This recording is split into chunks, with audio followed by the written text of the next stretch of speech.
Видеоока «Оно-сплав» находится в поезде Сыктывкар-Москва. Здесь я познакомился с выпускником Сыктывкарского государственного университета, с Вадимом. Давайте познакомимся более подробно. Пожалуйста, Вадим.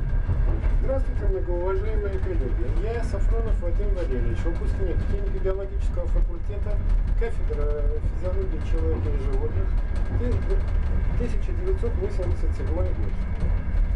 В те времена Сыктывкарский университет был наиболее существенным вузом Республики Коми. Университет отличается от любого другого вуза тем, что в первую очередь он дает не конкретную специальность, а формирует личность определенного типа и ставит аналитическое творческое мышление. К сожалению, в силу социальных причин, в силу проблем, которые произошли в нашей стране, мне пришлось оставить работу по специальности, но я до сих пор благодарен университету именно за то, что полученные там навыки и знания позволили мне практически успешно освоить совершенно другую специальность – системный администратор.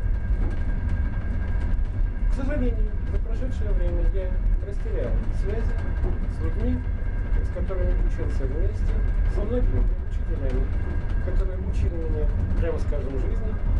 Мне очень хотелось бы восстановить эти связи. Это люди, мнение которых для меня было значимо, и для которых, возможно, интересно то, что мог бы им сказать я, как тогда, так и сейчас, спустя 20 лет. Всего доброго.